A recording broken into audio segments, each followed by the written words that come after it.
चलिए अस्सलाम वालेकुम। तो फिर आज हम स्टार्ट करने वाले हैं अपना नया टॉपिक जो है सीमेंटम। और सीमेंटम में बहुत पहले से हमें पता है कि हमारे पास एक हार्ट टिश्यू है। तो हार्ट टिश्यू का मतलब है कि इसमें मिनरलाइजेशन ज़्यादा होगी, इनऑर्गेनिक कंपोनेंट ज़्यादा होगा। लेकिन इनऑर्गेनिक कंपोनेंट इसमें हमारे पास डेंटिन और इनेमल से कम होता है। सही है, हार्ट तो होता है लेकिन डेंटिन और इनेमल से कम हार्ट होता है। क्यों? इसमें 65% हमारे पास इनऑर्गेनिक होता है, ठीक है। और इसमें हमारे पास 23% ऑर्गेनिक और बाकी का 12% हमारे पास वाटर होता है। सही, तो हार्ट तो होता है हमारे पास लेकिन डेंटिन और इनेमल से कम हार्ट होता है, ठीक है। अब हमारे पास एक और मैं आपको बता चलूँ कि हमारे पास जो सीमेंटम है ना, वो हमारे पास टूथ के स्ट्रक्चर में हमारे पास आखिरी जो है टिश्यू है। मैंने आपको शुरू में बताया था, जब मैंने आपको डेंटल टिश्यूज़ की वीडियोस बनाई थी, मैंने बताया था कि हमारे पास दो चीज़ होती है। एक वो जो हमारे पास टूथ के स्ट्रक्चर में आता है, जिसमें हमारे पास टोटल 4 चीज़ें थी। एक हमारे पास इनेमल था, डेंटिन था, पथ था और सीमेंटम था। और एक हमारे पास होता है जिसमें हमारे पास टूथ बियरिंग चीज़ें आती हैं, यानी वो चीज़ें जिनके अंदर हमारे पास जो हमारा टूथ है वो हमारा लॉज्ड हुआ होता है। तो उनमें मैंने आपको बताया था कि हमारे पास पीडीएल, एल्वेलर बोन और हमारे पास जिंजाइवा, ये 3 चीज़ें हमारे पास टूथ बियरिंग स्ट्रक्चर में आती हैं। अब हमारे पास यहाँ पे सीमेंटम जो है वो हमारे पास आखिरी टॉपिक है जो हम टूथ स्ट्रक्चर में पढ़ेंगे। लेकिन यहाँ से हमारे पास एक और नया टॉपिक स्टार्ट हो रहा है जो है हमारे पास पेरियोडोंशियम। अब ये पेरियोडोंशियम क्या है? ठीक है, हमारे पास एक हो गया टूथ स्ट्रक्चर, एक हो गया टूथ बेयरिंग स्ट्रक्चर और एक हमारे पास होता है टूथ सपोर्टिव स्ट्रक्चर, जो टूथ को सपोर्ट कर रहे होते हैं। तो उनको हम कलेक्टिवली क्या कहते हैं? पेरियोडोंशियम। में हमारे पास कौन से 4 स्ट्रक्चर आएंगे पेरियोडोंशियम में, यानी टूथ सपोर्टिंग स्ट्रक्चर में? टूथ सपोर्टिंग स्ट्रक्चर में हमारे पास सबसे पहले आ जाता है पीडीएल, सीमेंटम, एल्वियुलर बोन और हमारे पास जिंजाइवा, यानी वही 3 चीज़ें जो हमारे पास टूथ बियरिंग पार्ट का हिस्सा थी वो पेरियोडोंशियम का भी हिस्सा होता है। और साथ ही साथ सीमेंटम भी हमारे पास पेरियोडोंशियम में आ जाता है। यानी सीमेंटम का यहाँ से हमें पता चलेगा कि मेन फंक्शन क्या है, टूथ को सपोर्ट करना। सही है, अब आज हम सीमेंटम एंड कर लेंगे तो फिर हम टूथ बियरिंग स्ट्रक्चर में आएंगे और जिंजाइवा को हम म्यूकोजा के साथ पढ़ लेंगे। सही, तो स्टार्ट करने जा रहे हैं अपना सीमेंटम। सबसे पहले हमने बात की थी इनेमल की, कि हमारे पास जो हमारा टूथ होता है उसका जो आउटर मोस्ट क्राउन, ठीक है। अच्छा, एक और बात यहाँ पे सुन लें कि हमारे पास जो क्राउन का पोर्शन है उसको हम क्या कहते हैं? Coronal portion. और जो हमारे पास रूट का पोर्शन है उसको हम कहते हैं कि रेडिक्यूलर पोर्शन, ठीक है। ये दो टर्म्स मैं आगे बहुत यूज़ करूँगी तो इसको अपने ध्यान बिठा लें। अच्छा, मैं क्या कहती कि हमारे पास जो क्राउन को आउटर मोस्ट पार्ट जो उसका होता है, जिसको आउटर मोस्ट कवरिंग होती है, वो हमारे पास क्या होती है? इनेमल होती है। सही है, तो इसी तरह हमारे पास जो रूट की आउटर मोस्ट कवरिंग होती है वो हमारे पास क्या होती है? वो हमारे पास होती है सीमेंटम। यानी ये जो रूट को बाहर से कवर किया हुआ होता है, ये हमारे पास किसने कवर किया होता है? ये हमारे पास कवर किया हुआ होता है सीमेंटम ने। तो क्राउन की यानी कोरोनल की आउटर मोस्ट कवरिंग हमारे पास इनेमल है और रेडिक्यूलर आउटर मोस्ट कवरिंग हमारे पास जो है वो सीमेंटम है। अब जैसे हमने सबके सेल्स पढ़े, इनेमल के, अमीलोब्लास्ट, डेंटिन के और ओडोब्लास्ट, तो सीमेंटम के जो सेल्स हैं वो हमारे पास क्या है? वो है हमारे पास सीमेंटोब्लास्ट सेल, ठीक है। और ये सीमेंटोब्लास्ट सेल हैं, ये हमारे पास बहुत ज़्यादा मतलब बहुत ज़्यादा क्लोज एसोसिएशन किससे है? इनकी ओडोंटोब्लास्ट है, यानी ये इनसे बहुत मिलते हैं, ठीक है। बहुत सारी प्रॉपर्टीज़ इन दोनों की सेम है, लेकिन ओडोंटोब्लास्ट जो है वो हमारे पास बोन बनाते हैं और सीमेंटोब्लास्ट जो है वो हमारे पास सीमेंटम बनाते हैं, ठीक है। अब सीमेंटम की हम यहाँ पे कुछ और प्रॉपर्टीज़ पढ़ लेते हैं। देखिए, ये हमारे पास है रेडिकुलर पोर्शन, ठीक है। रेडिकुलर पोर्शन में हमने क्या कहा था कि यहाँ पे हमारे पास है डेंटिन। आप फर्स्ट करें, मैं परिचय नहीं बना रही, आपसे समझ लें कि यहाँ पे है हमारे पास डेंटिन और उस डेंटिन के बाहर हमारे पास क्या है? पीडीएल है, ठीक है। यहाँ पे हमारे पास क्या आ गया? पेरिडोंटल लिगामेंट, जो हमारे पास इंशाल्लाह हमारा अगला ही टॉपिक होगा। तो सीमेंटम जो है वो हमारे पास कहाँ प्रेजेंट होता है? उसकी लोकेशन क्या है? उसकी लोकेशन है हमारे पास डेंटिन और पीडीएल के दरमियान हमारे पास क्या प्रेजेंट होता है? सीमेंटम प्रेजेंट होता है, ठीक है। तो एक तो हमारे पास हमें सीमेंटम का फंक्शन क्या है कि टूथ को सपोर्ट करना, ठीक है। यहाँ पे हमारे पास सीमेंटम का दूसरा फंक्शन क्या आ जाता है कि ये हमारे पास अटैचमेंट प्रोवाइड करता है पीडीएल की और डेंटिन की। कैसे प्रोवाइड करते हैं कि पीडीएल जब हम पढ़ेंगे ना तो हमारे पास कुछ कोलेजन फाइबर ऐसे होते हैं जो पीडीएल से बाहर भी निकल रहे होते हैं। अभी आगे जाके मैं इनका नाम भी लूँगी तो आपको समझ आ जाएगी। तो इन फाइबर्स की अटैचमेंट जो है वो डेंटिन से कौन करवाता है? सीमेंटम करवाता है, ठीक है। तो ये हमारे पास सीमेंटम का जो है सेकंड फंक्शन हो गया। सीमेंटम के हवाले से 2-3 बातें आप और सुन लें कि हमारे पास सीमेंटम जो है वो एक ऐसा, जैसे सेकेंडरी डेंटिन हमारे pass through out the life form हो रहा होता है ना, स्लोली सीमेंटम भी हमारे पास इस तरह थ्रू आउट द लाइफ जो है फॉर्म हो जाता है। और एक और बात जो इसकी हमारे पास डेवलपमेंट के हवाले से कि हमारे पास सीमेंटम जो है वो हमारे पास डेंटल फॉलिकल से बनता है, ठीक है। अभी आगे नाम याद करने, जब हम डेवलपमेंट ऑफ टूथ पढ़ेंगे ना तो मैं आपको ये चीज़ बहुत डिटेल में पढ़ाऊँगी, आपको तब समझ आ जाएगा। लेकिन ये बात बहुत इंपॉर्टेंट है कि सीमेंटम हमारे पास डेंटल फॉलिकल से बनता है और हमारे पास पल्प और डेंटिन जो है वो हमारे पास डेंटल पेपिला से बनता है, सही है।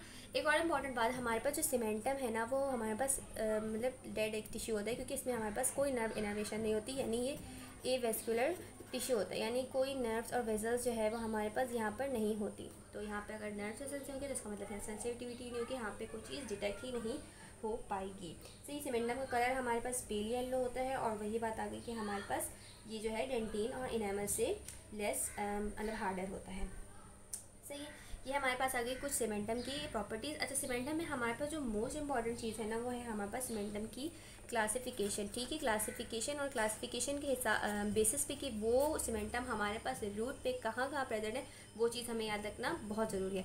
तो अब हम इसकी क्लासिफिकेशन की तरफ चलते हैं।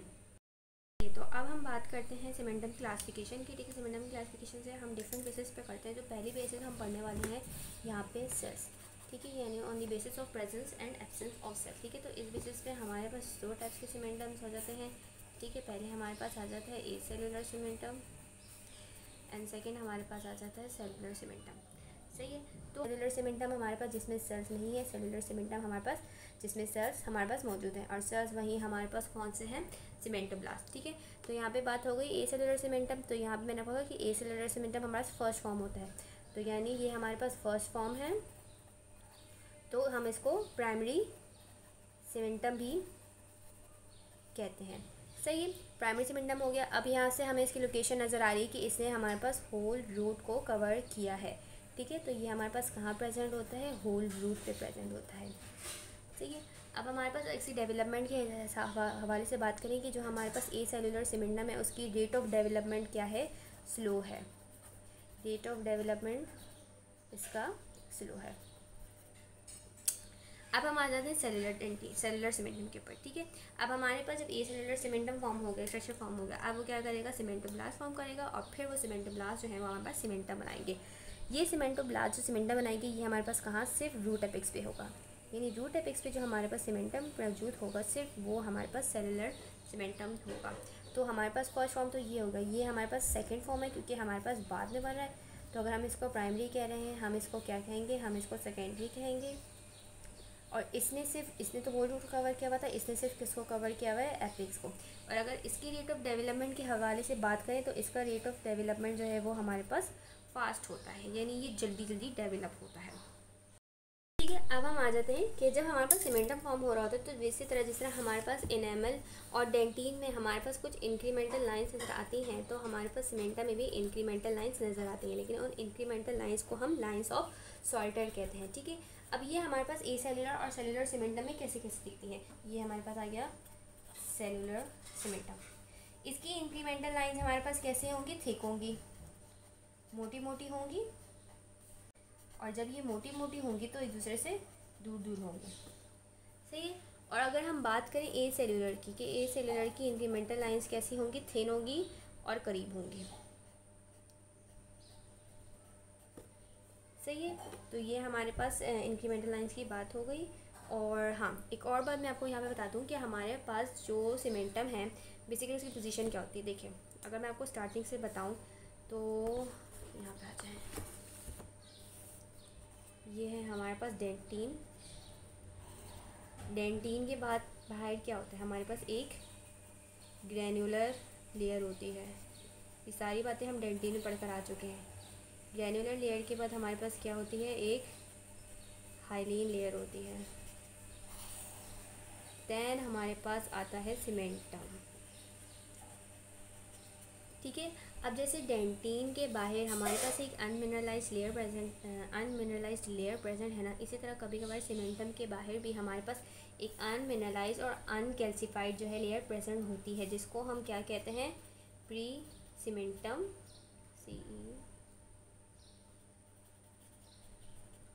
प्री सीमेंटम और सीमेंटॉइड सीम,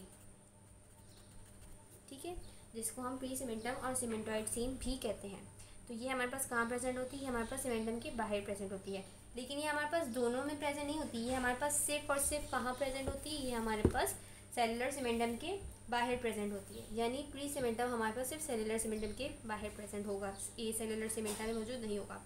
ये आप कुछ बेसिक से डिफरेंस है, ये आप याद कर लें, ठीक है, और ये एमसीक्यूज़ में बहुत पूछे जाते हैं। अब हम चलते हैं अपनी अगली क्लासिफिकेशन की तरफ। अगली क्लासिफिकेशन है हमारे पास ऑर्गेनिक मैट्रिक्स की बेसिस पर, कि यानी हमारे पास सीमेंटम का जो ऑर्गेनिक मैट्रिक्स है वो कहाँ से अराइज हुआ, या ऑर्गेनिक मैट्रिक्स कहाँ से ओरिजिनेट हुआ है।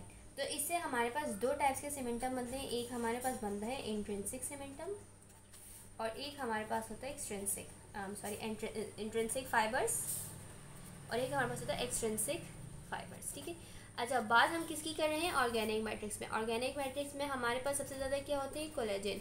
कोलेजन के अंदर क्या होते हैं, फाइबर्स। ठीक है, इसलिए हम यहाँ पे फाइबर्स के लेवल पे जाकर बात करते हैं। एक हमारे पास इंट्रिंसिक फाइबर्स होते हैं, एक हमारे पास एक्सट्रिंसिक फाइबर्स होते हैं, कि बेसिकली बनने वाले सीमेंटम में हमारे पास फाइबर्स आ कहाँ से रहे हैं।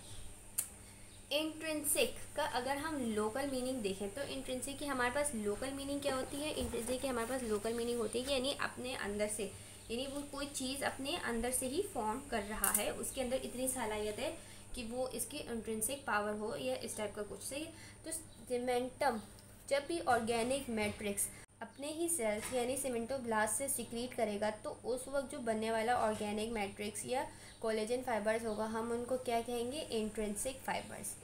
दूसरे पे आ जाए हमारे पास एक्सट्रिंसिक, यानी कोई बाहर से हम मदद ले रहे हैं, कोई एक्सटर्नल सोर्स हमारे काम आ रही है। मैंने आपको भी बताया था कि हमारे पास पीडीएल से कुछ फाइबर्स बाहर निकलते हैं, तो उन फाइबर्स को नाम हम क्या देते हैं, उन फाइबर्स को हम कहते हैं शार्पीस फाइबर। या आप नाम याद रखें क्योंकि जब हम पीडीएल पढ़ेंगे तो उसमें ये नाम बार बार लेंगे। ठीक है, उन फाइबर्स को हम क्या कहते हैं, शार्पीस फाइबर। तो जब भी हमारे पास ये इंट्रिंसिक फाइबर्स जो हैं, नहीं हाँ, तो जब भी हमारे पास शार्पीस फाइबर्स ऑर्गेनिक मैट्रिक्स सिक्रीट करेगा सीमेंटम का, तो तब बनने वाला हमारे पास कोलेजन ऑर्गेनिक मैट्रिक्स का कहलाएगा इंट्रिंसिक फाइबर्स। यानी सीमेंटम का ऑर्गेनिक मैट्रिक्स जब भी हम शार्पीस फाइबर की मदद से फॉर्म होगा तो हम उसको क्या कहेंगे, इंट्रिंसिक फाइबर्स कहेंगे। इसमें बस हमारे पास यही तो याद रखने की बातें हैं। अब हमारे पास आ रही है एक बहुत इम्पॉर्टेंट बात, सेल्स और ऑर्गेनिक मैट्रिक्स के बेसिस पर हमारे पास दो मेन टाइप बनती हैं। एक हमारे पास बनता है AEFC, एक हमारे पास बनता है CIFC। ठीक है, ये आप FC को छोड़ें, अगर आप सिर्फ AE और CI याद कर लें। A से हमारे पास क्या आ रहा है, ए सेल्यूलर। E से हमारे पास क्या है, इंट्रिंसिक। C से हमारे पास क्या आ रहा है, सेल्यूलर। I से हमारे पास क्या आ रहा है, इंट्रिंसिक। तो ये cellular extrinsic fibre cementum and cellular intrinsic fibre cementum. ठीक है, अब कुछ ऐसी बातें हैं जो हमें पता है। अब पहली बात तो ये कि अगर ये ए सेल्यूलर है तो हमें पता है कि इसमें हमारे पास जो है वो सेल्स नहीं होंगे। ठीक है, और ये हमारे पास एक्सट्रिंसिक है। एक्सट्रिंसिक मतलब क्या है कि इसका कोलेजन जो है वो हमारे पास कहाँ से ड्राइव हुआ होगा, वो हमारे पास शार्पीस फाइबर से ड्राइव हुआ होगा। और हमें पता है कि इसकी लोकेशन क्या होगी, इसकी लोकेशन होगी हमारे पास ये होल रूट को कवर कर रहा होगा और ये हमारे पास लो फॉर्मिंग होगा और इसमें सीमेंटॉइड प्रेजेंट नहीं होगी। सही है, तो ये सारी यानी दोनों को मिक्स करके हमने एक ही प्रॉपर्टीज़ बना ली। अब इसी तरह हम दूसरे की प्रॉपर्टीज़ बना लेंगे कि हमारे पास सेल्स प्रेजेंट होंगे और हमारे पास सिर्फ एपेक्स में प्रेजेंट होगा, और इसका जो हमारे पास ऑर्गेनिक मैट्रिक्स है वो हमारे पास सीमेंटोब्लास्ट ही फॉर्म होगा। अब कुछ बच्चे ना कभी बार कंफ्यूज हो जाते हैं कि ए सेल्यूलर के साथ इंट्रिंसिक था या सेल्यूलर के साथ एक्सट्रिंसिक था। तो इसका एक इतना आसान सा कॉन्सेप्ट है ना भाई, देखें, सेल्यूलर यानी सेल्स मौजूद हैं, सीमेंटोब्लास्ट मौजूद हैं। तो सीमेंटोब्लास्ट जब हमारे पास मौजूद हैं तो ऑब्वियस सी बात है कि इसमें बनने वाला ऑर्गेनिक मैट्रिक्स सीमेंटोब्लास्ट ही बनाएंगे, है ना। जो हमारे पास सीमेंटम, जिस सीमेंटम में हमारे पास सेल्स मौजूद हैं तो उस सीमेंटम का ऑर्गेनिक मैट्रिक्स भी हमारे पास कौन सिक्रीट करेगा, यही सीमेंटोब्लास्ट सिक्रीट करेगा। और जब ऑर्गेनिक मैट्रिक्स सीमेंटोब्लास्ट से सिक्रीट होगा तो वो हमारे पास इंट्रिंसिक ही होगा। ठीक है, अब जब हमारे पास इसके पास सेल्स ही मौजूद नहीं है तो वो सेल्स तो हमारे पास ऑर्गेनिक मैट्रिक्स से क्रिएट ही नहीं करेंगे, तो इसको अपना ऑर्गेनिक मैट्रिक्स किसी बाहर किसी एक्सटर्नल सोर्स से चाहिए होगा। तो ये पीडीएल से मदद मांगेगा, शार्पीस फाइबर से मदद मांगेगा कि भाई मुझे थोड़ा ऑर्गेनिक मैट्रिक्स दे दो। तब अगर एक्सटर्नल सोर्स से हमारे पास फाइबर सिक्रीट होगा तो वो हमारे पास एक्सट्रिंसिक हो जाएगा। इतना आसान सा होता है, फिर भी बच्चे इसमें आखिर तक परेशान हो रहे होते हैं कि AIFs या CEFs, वो उसमें परेशान हो रहे होते हैं।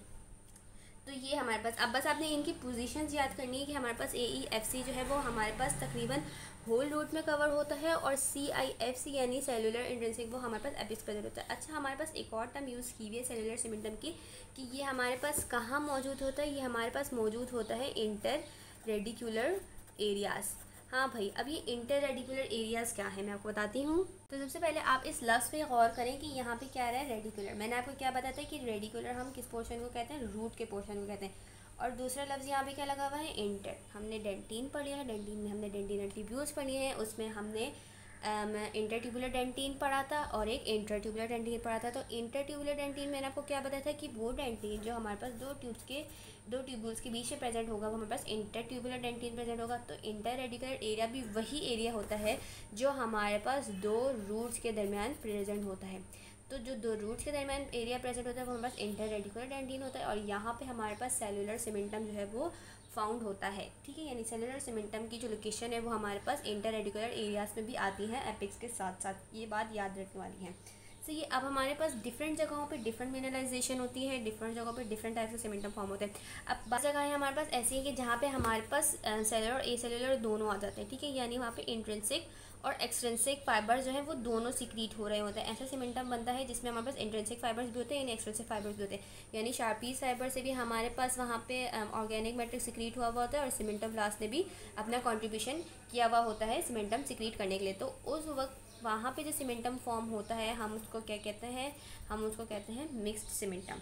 अब इनकी शक्ल क्या होती है कि हमारे पास जो इंट्रिंसिक फाइबर्स है ना वो हमेशा हमारे पास इस तरह बैंड्स की फॉर्म में सीक्रेट होगा, और जो हमारे पास इंट्रिंसिक फाइबर्स है ना वो इस तरह हमारे पास सर्कुलर फॉर्म में सीक्रेट हो रहा होगा। इस तरह हमारे पास चौथी वैरायटी भी आती है जिसको हम कहते हैं एफिब्रिलर सीमेंटम। ये एफिब्रिलर सीमेंटम जो है हमारे पास थोड़ी इंपॉर्टेंस रखता है क्योंकि ये एक खासियत है। तो जो हमारे पास जो एक्सेप्शंस आ जाती है वो हमेशा हमारे पास इम्पोर्टेंट होती है, तो उनको हमें जहन नशीन करना होता है। ठीक है, तो अब हम आ गए एफिब्रिलर सीमेंटम। एक तो मुझे स्पेलिंग्स भी बिल्कुल नहीं आती लिखना। ठीक है, ये आ गया हमारे पास एफिब्रिलर सीमेंटम। एफिब्रिलर सीमेंटम हमारे पास स्पेशल क्यों है, क्योंकि ये एक वाहिद सीमेंटम है जो इसमें हमारे पास ऑर्गेनिक मैट्रिक्स सीक्रेट ही नहीं होता। इसमें हमारे पास कोलेजन फाइबर्स होते ही नहीं है। तो जब कोलेजन फाइबर्स ही नहीं होंगे तो हमारे पास ये इसमें ऑर्गेनिक मैट्रिक्स ही नहीं होगा। सही, तो एफिब्रिलर सीमेंटम की हमें लोकेशन याद होनी चाहिए कि ये कहाँ कहाँ प्रेजेंट होता है। इसकी लोकेशन हमें याद होनी चाहिए कि ये हमारे पास जो इनेमल है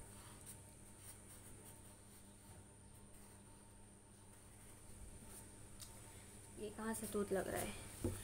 सही, इसकी हमें लोकेशन याद होनी चाहिए कि हमारे पास ये सर्वाइकली कवर करता है हमारे पास रूट को और इनेमल को। तो यहाँ पे जो हमारे पास सीमेंटम प्रेजेंट होता है उसको हम कहते हैं एफिब्रिलर सीमेंटम, क्योंकि यहाँ पे हमारे पास कोलेजन फाइबर नहीं होते हैं। और हमारे पास ये भी डिफरेंट टाइप्स के होते हैं। आपकी बुक में बर्कोविट्स में जो टाइप लिखी हुई है वो बेसिकली हमारे पास एसेलुलर एफिब्रिलर सीमेंटम लिखा है। ठीक है, यानी इसमें सेल्स भी नहीं होते। सेल्स नहीं होंगे तो ऑफकोर्स कोलेजन फाइबर सीक्रेट नहीं होगा। तो एसेलुलर एफिब्रिलर सीमेंटम जो है ये हमारे पास सर्वाइकली प्रेजेंट होता है। ठीक है, और एक और बात भी आपकी बुक में बर्कोविट्स में लिखी हुई है कि ये हमारे पास ऐसा कहा जाता है कि हमारे पास वहाँ फॉर्म होता है जहाँ पे हमारे पास रिड्यूस इनेमल एपिथेलियम जो है वो लॉस हो जाती है। सही है, तो ये भी छोटी सी बात लिखी हुई है। खैर रिड्यूस इनेमल एपिथेलियम हम तब डिटेल में पढ़ेंगे जब मैं आपको टूथ डेवलपमेंट पढ़ाऊँगी। अब हमारे पास सीमेंटम में बस छोटी छोटी सी बातें रह गई हैं। एक तो आप पहले मेन डिफरेंस लिख लें कि हमारे पास जो सीमेंटोब्लास्ट और ओडोंटोब्लास्ट, इसमें मैंने आपको क्या बात बताई थी कि ये दोनों हमारे पास ऑलमोस्ट जो है वो सेम ही होते हैं। बहुत सारी इनकी प्रॉपर्टीज़ जो है वो एक दूसरे से आपस में मैच करती हैं, कि जैसे हमारे पास इसमें भी पैराथॉर्मोन के रिसेप्टर्स मौजूद होते हैं, इसमें भी पैराथॉर्मोन और उसके प्रोटीन के रिसेप्टर्स मौजूद होते हैं। लेकिन हमारे पास जो मेजर डिफरेंस होते हैं ना इन दोनों में, वो क्या होता है कि हमारे पास जो ओडोंटोब्लास्ट है ना, इसमें मैंने नहीं बताया था लेकिन आपको एक बात पता होगी कि इसमें हमारे पास हैवर्जन सिस्टम प्रेजेंट होता है। अब हैवर्जन सिस्टम्स क्या है ये आपने एनाटॉमी में पढ़ा होगा कि हमारे पास एक सेंट्रल कैनाल होती है और सेंट्रल कैनाल के अराउंड बहुत सारी कंसेंट्रिक रिंग्स होती हैं और वो पूरा हमारे पास एक लेग ने फॉर्म कर रहे होते हैं। तो ये हमारे पास होता है एक हैवर्जन सिस्टम जो बेसिकली हमारे पास कॉम्पैक्ट बोन में ज़्यादा नज़र आता है। तो ये हम पढ़ेंगे पीडियल और एल्वियोलर बोन में, लेकिन सीमेंटोब्लास्ट में हमारे पास कोई हैवर्जन सिस्टम का कॉन्सेप्ट होता ही नहीं है, ठीक है। ये एक मेजर डिफरेंस है हमारे पास सीमेंटोब्लास्ट और ओडोंटोब्लास्ट के बीच में। अब एक आखिरी बात हम पढ़ लेते हैं कि सीमेंटो एनामल जंक्शन, कि हमारे पास सीमेंटो एनामल जंक्शन होता क्या है। देखिए, सीमेंटो एनामल जंक्शन सिर्फ वही सिंपल सीमेंटम और एनामल जहाँ मीट हो रहे होंगे हम उनको कहेंगे सीमेंटो एनामल जंक्शन। अब ये है हमारे पास डेंटिन और ये है हमारे पास एनामल, ठीक है। ये है हमारे पास डेंटिन और ये है हमारे पास एनामल। अब इसमें हमारे पास टोटल जो है वो 3 क्लासेस आती हैं सीमेंटो एनामल जंक्शन की। देखिए, पहली क्लास तो हमारे पास ये है कि हमारे पास जो है सीमेंटम और एनामल मिला ही नहीं है, ठीक है। ये बहुत रेयर क्लास होती है और ये हमारे पास है 3rd क्लास, सही है। तो ये हमारे पास बहुत कम होती है, अप्रोक्सिमेट शायद 10% होती है, अगर मुझे याद हो या मेरी याददाश्त काम करी हो तो। जहाँ तक मुझे याद पड़ रहा है ये सिर्फ 10% होती है। 2nd क्लास हमारे पास आ जाती है कि जहाँ पे हमारे पास ये सीमेंटम और एनामल सिर्फ एक पॉइंट पे मीट कर रहे हों, सही है। और इस पॉइंट को हम क्या बोलते हैं, इस पॉइंट को हम बोलते हैं बड जॉइंट, सही है। तो ये है हमारे पास क्लास 2। और अब हमारे पास जो फर्स्ट क्लास है जो सबसे ज़्यादा हमारे पास प्रेजेंट होती है, उसमें क्या होता है हमारे पास कि हमारे पास जो सीमेंटम है ना वो हमारे पास एनामल के ऊपर ओवरलैप कर जाता है, यानी ऐसे, यानी इसने डेंटिन को तो कवर किया होगा लेकिन आधा ये क्या है एनामल के ऊपर भी चढ़ा होगा। ये तीनों मैंने एक ही में बना दिया, खैर नोट्स में मैंने ये तीनों मैंने एक ही में बना दिया। खैर नोट्स में मैंने बहुत अच्छी डायग्राम बनाई हुई है, वो नोट्स से मैंने अपलोड कर दिए हैं, तो आप वहाँ से जाके देख लीजिएगा, उसकी लिंक मैंने डिस्क्रिप्शन में दे दी है, सही है। तो ये है हमारे पास फर्स्ट टाइप और ये सबसे मोस्ट कॉमन टाइप होती है, ये अप्रॉक्स 60% पॉपुलेशन में प्रेजेंट होती है। तो यहाँ पे हमारे पास सीमेंटम जो है वो ख़त्म हो गया है। इंशाल्लाह मेरी कोशिश होगी कि मैं जल्दी अगली वीडियो डाल दूँ पीडीएल। और सॉरी, आज बैकग्राउंड म्यूज़िक ने या बैकग्राउंड साउंड ने स्पेशली बाइक वालों ने आपको बहुत डिस्टर्ब किया होता है, मुझे भी डिस्टर्ब कर रहे हैं। तो मिलते हैं नेक्स्ट वीडियो में, तब तक के लिए अल्लाह हाफ़िज़।